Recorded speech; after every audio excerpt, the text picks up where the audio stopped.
Van life on the California coast sounds like the dream, right? Cooler temperatures, ocean views, beautiful places to explore. Waking up with the Pacific right outside your door. Except there's one little problem.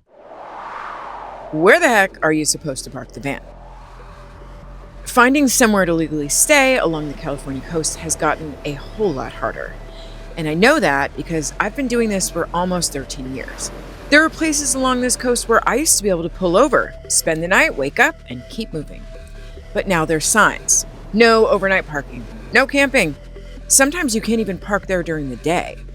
And the places that are still available, they're more crowded, more expensive, and in peak season, they're often booked anyway.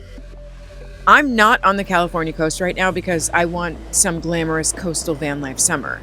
I would normally be way farther north by now. But I got stuck in Mexico for 4 months dealing with a situation I never expected to be dealing with. And by the time I was finally able to leave, the inland summer routes I'd normally take through places like Utah, Nevada, and inland California were simply way too hot for me and my dogs. I made a choice for the coast simply because the temperatures are tolerable for Rook and Sparrow. That choice, though, it came with a trade-off. Finding somewhere to put the van every night is harder than it ever was, and my budget still doesn't allow for expensive oceanfront campsites. But affordability is kind of my thing, and I'm figuring out how to make the cheapest version of coastal van life work.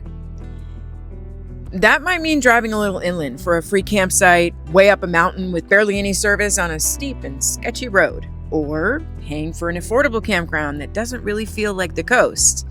I have found some more really unique hip camps, which I'll share in the next video.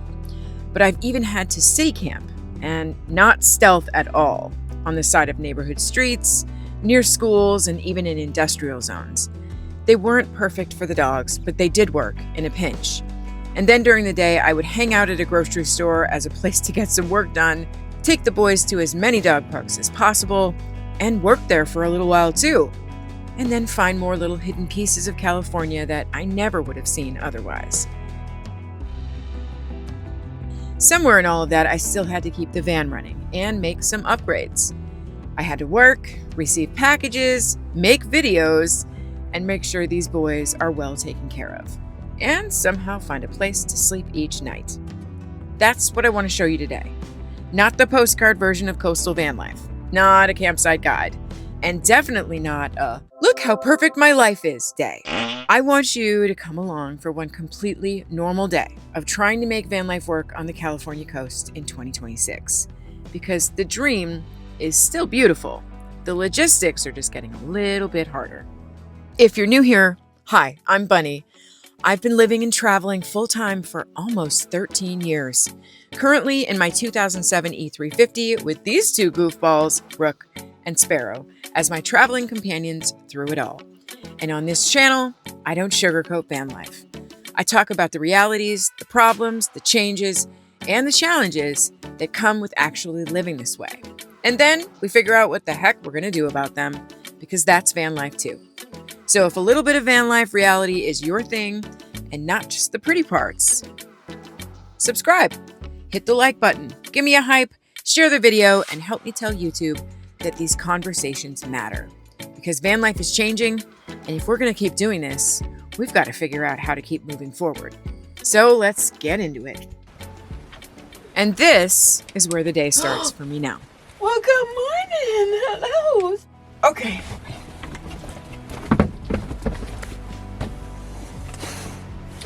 Okay. First, the boys have to go potty and get some exercise. You guys ready to go out? Are you ready to go out, Sparrow? Everybody's ready to go out. Go for a walk.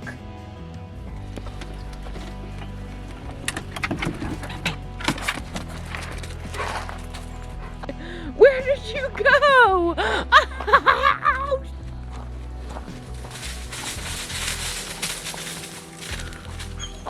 You gotta get it.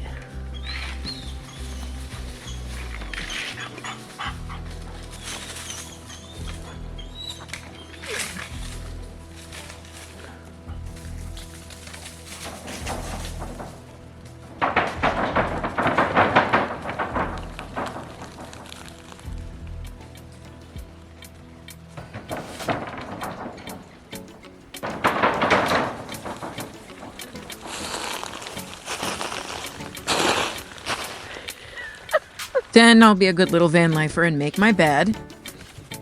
Then the whole reason I even wake up in the morning, coffee. Sometimes coffee is instant coffee in a Gatorade jar. I don't know, this is some weird habit I picked up from Mexico because I didn't have teeth and I couldn't eat hot foods. So here we are. Making coffee involves getting that tea kettle down, cleaning off the propane burner, then turning it on, then getting that silver thing back there, my French press. I'd have to clean that out and dust it off and dig it out of the back. There's other stuff on top of it. I just don't feel like cleaning right now, man. Look at what I'd have to do to make coffee. And this is right here, right now. Sometimes you just find what works. Okay, now we gotta check the weather, check the map. Where am I again? Oh yeah, how long am I here for? Or do I need to move now and figure out where I'm parking tonight? When moving around like this, I really just can't wait until the afternoon to figure it out. I need to know where I'm gonna be before I leave here. Is there somewhere on my route to the next destination that I can legally stay? Do I need any supplies along the way, like water, dog food, propane, eggs, gas, or a place to drop off my garbage? Are there free campsites? If I have to pay, how much is it? And do I need a reservation? Is there actually availability? Oh, wait. Then there come the dog questions. Are they allowed? Can they be off leash? What about trails where I can take them? Can they actually get out and stretch their legs? Or should I find a dog park on the way too so they can let off some steam? I've already run into places where the answer is basically no. Like San Simeon State Park, dogs are allowed, but on a 6-foot leash the entire time they're there. And there's no dogs allowed on the state park beaches or on the trails, which actually sucks and just feels so discriminatory. Okay, so we just walk around the campground. No biggie. But now I'm looking at the map from a completely different perspective. I have to think about the work angle. Is there cell service? No service? Okay, I'll have to put up Starlink. So will there be open sky? I can cross my fingers, or I can read the reviews like a Wednesday Bible study to figure all that out. If it's a free site, is it level? Does it require 4-wheel drive? Do I take the chance that it might already be occupied and drive the 45 minutes steep and windy road to get there anyway? Now I need somewhere I can receive packages, like a UPS store or a local mail center. Will they hold packages for me if something happens and I can't get there in time? How much do they charge per package, and what days are they open? There's a lot of decisions happening before I even turn the key. And once I've got a plan, we pack everything up and hit the road. And to be honest, I usually do this days in advance or the night before, so when the morning we leave comes, this is all planned out and I'm packed up and ready to go. Whew! Are we overwhelmed yet? Me too. And this is van life. This is actually what it's like. But you do find a groove, and all of these questions just become part of your daily flow, and they do get easier. So if you're just starting out and this is just intimidating you, don't worry, it does get easier. When I'm moving around like this all by myself, I have to know what's happening around my vehicle at every moment. I'm driving unfamiliar roads and dealing with traffic, and pulling this big old van into crowded areas that weren't exactly designed for it. And I'm grateful for the WolfBox G900 Pro every time I drive. I've got the camera running while I'm driving, and I can see what's happening around me without having to constantly turn around and try to figure out what's going on. I've got visibility and confidence now where I once had a major blind spot and a lot of guesswork involved. This dash cam has kind of become my little co-pilot. This van is one of the largest vehicles I've ever driven. Any bigger, and I'd probably need a CDL. This whole constantly moving around between unfamiliar places thing was so much more stressful before I had this mirror-style dash cam. It's still stressful, but now not as much. I love it so much, I got you guys a discount and I linked it below. But today I've got somewhere I'm trying to get to, so let's see what we can find. Now this is where things get interesting. There are so many places along this stretch of coast that look like the perfect place to stop. And then you see the sign, no overnight parking, no camping, or there's already a line of cars and vans packed into the pullout, or the campground is full. And I remember being able to stay in some of these areas 5, maybe 10 years ago with no problems. But the rules have changed, and the list of places where you can simply pull over and spend the night has gotten a lot shorter. Like this place right here Tell me that doesn't look like somewhere you'd want to wake up. I definitely considered stopping, but I couldn't make it work. And that's becoming a pretty common part of traveling this way. You can see the place, you can want to stay there, and then you have to keep driving. Somewhere out there is the place I'm going to call home tonight. And eventually I have to stop thinking about camping for a minute because I have actual errands to run.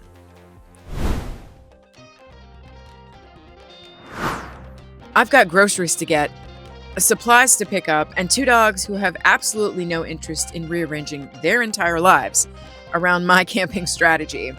This is where the glamorous California coast portion of my day becomes the grocery store. And because I'm traveling with these 2 guys, the first thing I have to think about when I'm running errands is what and how they're doing back here in the van. I used to worry a lot more about this than I do now because of this little camera and temperature monitor from Waggle. I set it up to monitor the van when I'm grocery shopping, and I can check on what's happening from my phone. I don't have to have my Starlink or hotspot going because it runs on its own service plan, kind of like a cell phone.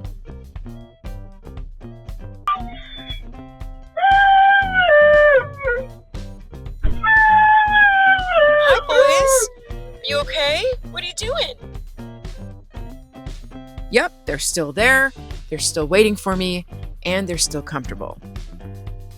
I can not only see them while I'm inside, but I can see the interior temperature of the van, the air quality, and even talk to them without having to run back out to the van every 5 minutes. This also means I have another layer of protection from a break-in.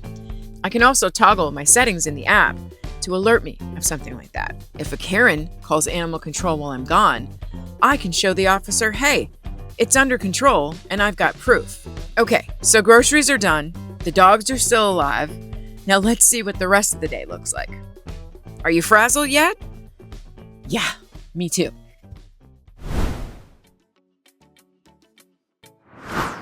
Somewhere in between all of this, I have to remember that I'm also running a business from this van. So today I need to pick up some mail. And apparently I have another giant box to deal with. This is actually something I'm going to be testing for a future video. So I'm going to save that one for later YouTube and a sooner Patreon. But this is another little piece of van life that people don't necessarily think about. When your home is also your office, your vehicle, your production studio, and your shipping address, getting packages becomes a logistical operation. Let's get this giant thing back in the van and get on with the day. All right, this is the part of the day where I get to stop thinking quite so hard. The van is parked, the dogs are out, I found somewhere I can actually stay, and now I get to enjoy where I am. This is the part that makes all of that planning worth it. Maybe it's a walk, or finding a little beach town, or going to the farmer's market, or just letting the dogs explore somewhere new. Well, I get to sit down for 5 minutes and remember that I'm actually in California and this is real life. Sometimes you even find places that are a little more fun than expected, which you'll actually see more of in the next video because this particular hip camp deserves its own story. This is why I keep doing this. Even when the logistics are a pain in the butt, there are still these little moments where I look around and think, yeah, this is pretty darn good.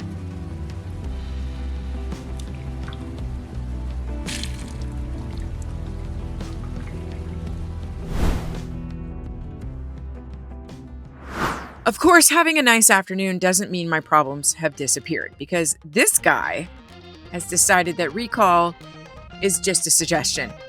Rook likes to wander, and he recently decided that the insulation in the van door needed to be confetti. So I had to fix that. There's more about this on Patreon, by the way. Yes, he does come when I call him. Eventually. Usually when he's finished doing whatever the heck he wanted to do in the first place. And Sparrow has recently entered his I would like to be everyone's best friend era, which is not always helpful when you're traveling.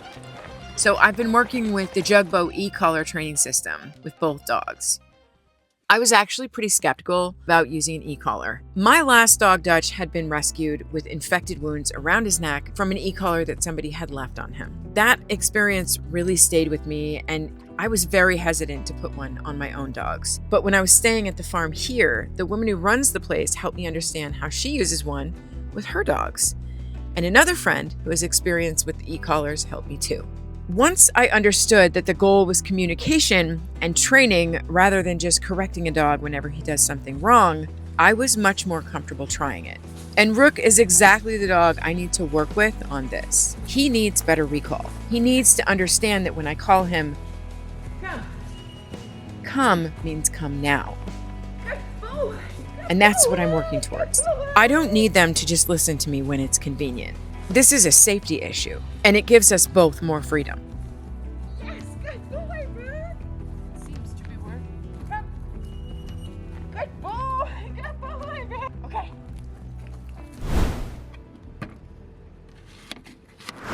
Eventually, though, I need to stop solving problems just for a little while. The sun is going down. The dogs are hanging out and dinner is happening. And this is probably my favorite part of the day. One of the weird things about living in a van this long is that you have to figure out how to entertain yourself. You have to bring your own entertainment. I already play guitar, so when LiberLive reached out and wanted me to try their stringless guitar, I was super excited and curious about it. It's obviously a pretty different experience from playing a traditional guitar.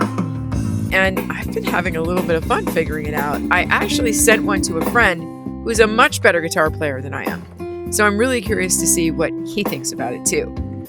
We'll see if he approves, but right now I'm just sitting here with my dogs, playing guitar and watching the sun go down. And after the day I've had, that's pretty much perfect. I've also decided that my van needs a soundtrack. So I've got the BassBloom going while I make dinner. It's small enough to bring outside with me, and it's just become part of this whole little evening setup. Music, dinner, dogs, sunset. That's a pretty good combination.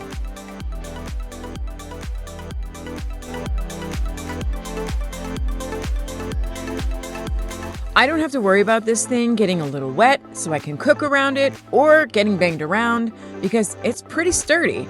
I can hang it up with the strap if I want it out of the way. And then once it gets dark, I can turn on the RGB lights and change up the whole vibe out here. And the sound is surprisingly good for such a small Bluetooth speaker. I actually feel like I'm listening to music.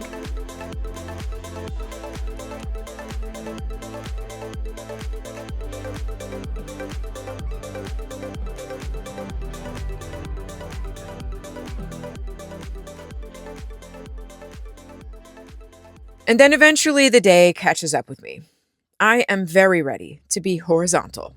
This is my favorite part of the day. There is a point in every Vanlife day when the door closes, the dogs finally settle down, and you realize you've been making decisions since the moment you woke up. But right now, the van is parked legally, the dogs are fed and exercised and happy. I can finally shut the doors, turn the outside world off, and just relax.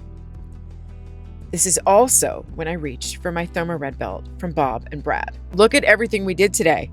We spent time on our feet, we drove the van, we managed logistics, we carried heavy packages. You don't even realize how much you physically move in this lifestyle. If you notice me wearing this throughout the day, that's one of the reasons I like it so much. I don't have to stop to get the benefits and feel better. I can put it on and go on with my day, or whenever I'm relaxing in the van at the end of the day, and I can put it anywhere on my body that I need relief.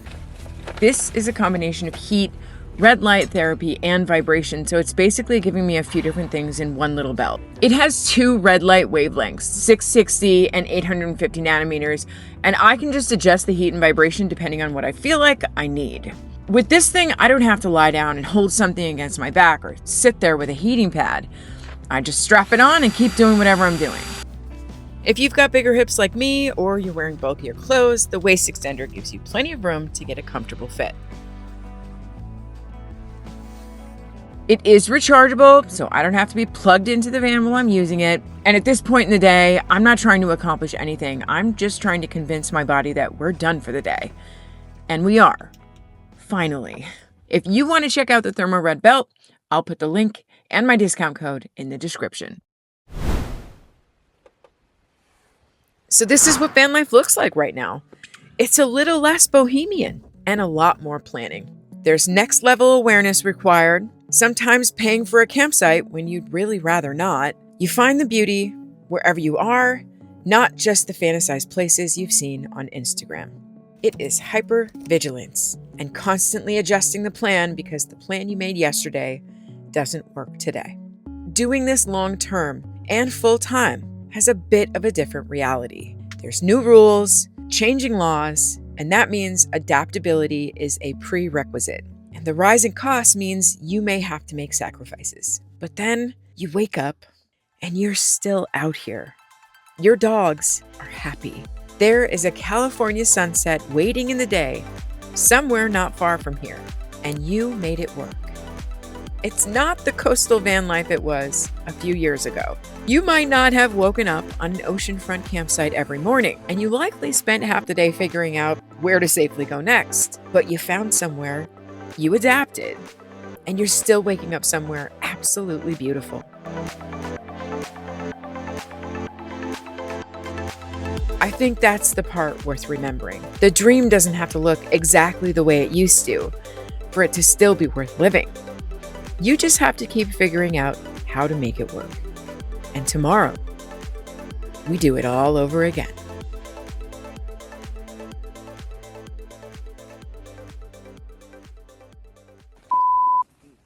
Good boy. Okay. Why wouldn't it do that? Oh, because I hit the wrong thing. Okay. Ready? Come on.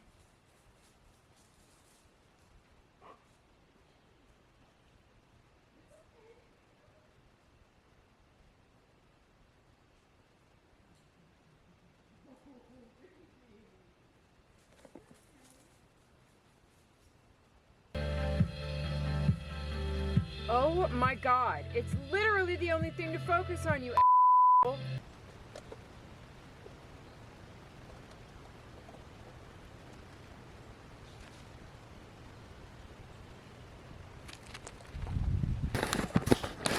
Okay, ready? Sparrow.